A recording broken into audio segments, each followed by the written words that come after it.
रात के 2 बजे थे। पूरा गांव गहरी नींद में था, लेकिन मोहित की आंखों से नींद कोसों दूर थी। हर रात की तरह आज भी उसे वही अजीब सी आवाज सुनाई दी, खट खट, जैसे कोई धीरे धीरे दरवाजे पर दस्तक दे रहा हो। मोहित बिस्तर पर लेटा करवटें बदल रहा था, लेकिन जब आवाज फिर से आई तो उसका दिल तेजी से धड़कने लगा। ये आवाज फिर से हर रात आती है, लेकिन जब दरवाजा खोलता हूं कोई नहीं होता। आखिर कौन है जो मुझे डराना चाहता है?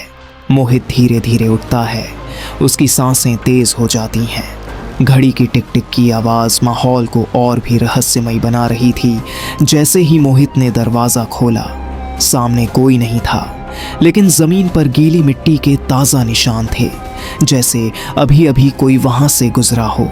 यह सब सिर्फ एक इत्तेफाक है या कोई साया मेरा पीछा कर रहा है? अगले दिन मोहित गांव के बुजुर्ग दादाजी से इस रहस्यमयी आवाज के बारे में पूछता है। दादाजी की आंखों में एक अजीब सा डर झलकने लगा। बेटा, तुम हवेली में रहते हो ना? जानते हो, सालों पहले वहां एक आदमी रहता था। उसने खुद को उस हवेली में बंद कर लिया था और एक रात वो अचानक गायब हो गया। किसी को आज तक नहीं पता वो कहां गया, लेकिन तब से हर अमावस्या की रात उसके पैरों की आहट सुनाई देती है। मोहित की रूह कांप उठती है। उसी रात मोहित मोबाइल कैमरा लेकर दरवाजे के पास छिपकर बैठ जाता है। घड़ी में ठीक 2 बजते ही वही आवाज फिर से आई, खट खट। मोहित ने कैमरा ऑन किया, धीरे से दरवाजा खोला और जो उसने कैमरे में देखा उसकी रूह तक हिल गई। कैमरे में एक धुंधली परछाई दिखती है, एक अधजली शक्ल, खोखली आंखें, फटे चिथड़े कपड़े पहने एक रहस्यमयी आकृति मोहित की ओर देख रही थी। मोहित के हाथ से फोन गिर जाता है। वह चीख कर पीछे हटता है, उसकी आंखें फटी रह जाती हैं। 50 साल पहले की घटना।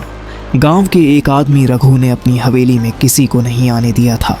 लोगों का कहना था कि वो कोई तांत्रिक था जो किसी खतरनाक विद्या में लगा हुआ था। एक रात उसकी हवेली से चीखों की आवाज आई, लेकिन जब लोग वहां पहुंचे तो दरवाजा अंदर से बंद था। जब उन्होंने दरवाजा तोड़ा तो अंदर कोई नहीं था, सिर्फ दीवारों पर खून के धब्बे थे और जमीन पर जली हुई राख।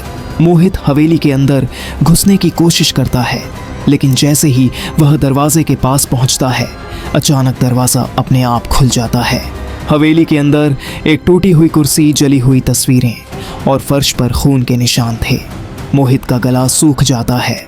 मोहित हवेली के अंदर कुछ ढूंढने लगता है, तभी एक फुसफुसाती हुई आवाज आती है, तुम वापस क्यों आए?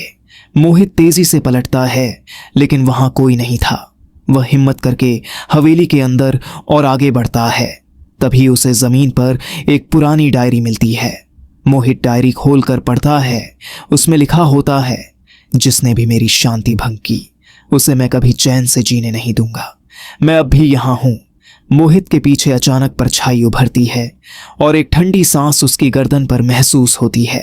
मोहित जैसे ही पलटता है, एक जोरदार चीख निकलती है और कैमरा गिरकर बंद हो जाता है। अगले दिन गांव के लोग हवेली के बाहर इकट्ठा होते हैं, लेकिन मोहित का कोई सुराग नहीं मिलता। मोहित का फोन जमीन पर पड़ा है, उसकी स्क्रीन पर वीडियो प्ले हो रहा है और उस रहस्यमयी आकृति की धीमी आवाज सुनाई देती है, मैं अब भी यही हूं।